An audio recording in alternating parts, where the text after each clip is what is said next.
Oi, gente. Aqui é a Isabela, Rafa e a Ei, Vitória. gente. E aí, galera? A gente veio dar nossa primeira aula, agora com conteúdo, né?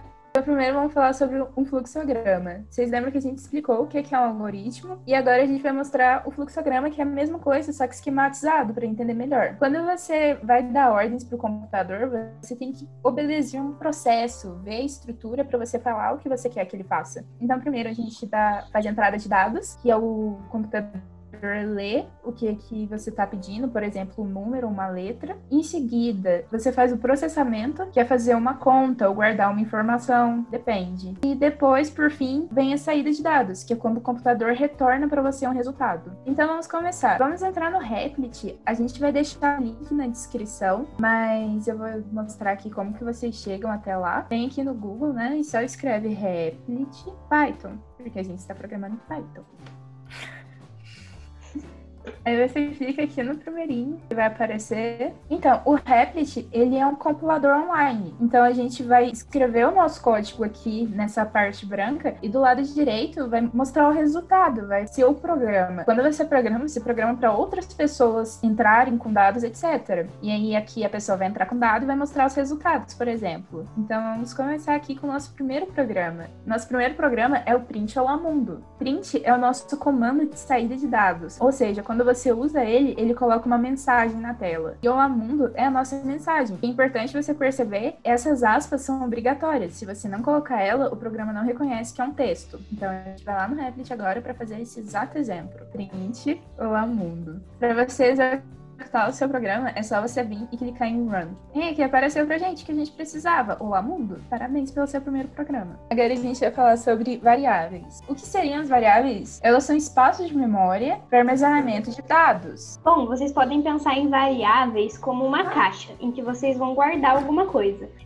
Nesse caso, a gente tem uma variável, que a gente está chamando de x, e ela está armazenando o valor 4. A gente pode basicamente pensar que isso é a mesma coisa que uma caixa que está guardando alguma informação. E os tipos de variáveis? Nós temos o int, que armazena números inteiros, o float, que são números reais, ou seja, números com vírgula, o str, que são caracteres, e por fim o bool, que é true ou false. Por que existem tipos de variáveis? Porque a gente não vai, por exemplo, guardar uma bota da Xuxa numa caixa de sapato de Havaianas. Concordo? Concordo. Justamente por isso. Importante falar que também existem tipos de variáveis porque cada uma delas tem tamanhos diferentes. Então, é por isso que a gente também consegue diferenciar isso. Um tamanho inteiro, por exemplo, é muito diferente de um tamanho float. Geralmente, variáveis do tipo float armazenam números com caracteres muito maiores do que uma variável do tipo inteiro. Rafa sempre salvando a gente.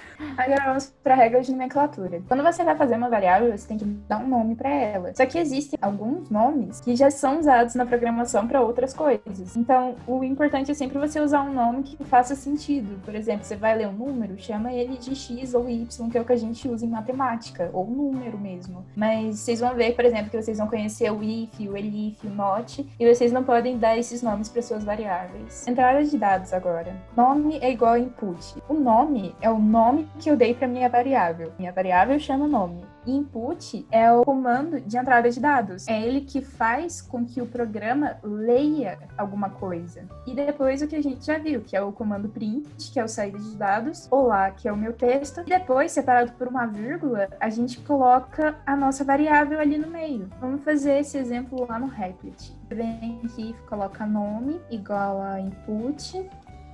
Aí já aprimorando um pouco mais, vamos colocar sobrenome também, porque ali já mostrou como você faz o nome, então vamos ver como que junta os dois. Aí print, olá, separado por vírgula, que é muito importante, nome, e depois vírgula de novo, sobrenome. Aí você clica em Run aqui, para compilar o seu programa, e aqui vai ficar pedindo para você colocar, e você coloca o seu nome e seu sobrenome. Aí vai aparecer a mensagem para você. É legal falar que para mudar de uma linha para outra, no caso, ela escreveu Isabela, e aí ela apertou Enter para escrever o Rezende. Sim, se você não fizer isso, vai dar erro. Nesse começo, então, sempre usar Enter para quando você for entrar uma informação. Então, gente, outro exemplo que a gente pode dar aqui, olha, por exemplo, em vez de ler sobrenome, eu vou ler um número agora. Para você ler um número, você tem que fazer uma coisa chamada casting. E eu já vou explicar o porquê. Quando você vai ler um número, você tem que declarar que você quer que ele seja um inteiro ou um float. Então vamos tentar entender mais o porquê disso. Eu vou fazer um print aqui, um comando que chama type. Ele vai retornar o tipo de variável que é o nome. E aqui no segundo, ele vai retornar para mim que tipo de variável que é o número. Meu nome é Isabela e o meu número é 19, que é a minha idade.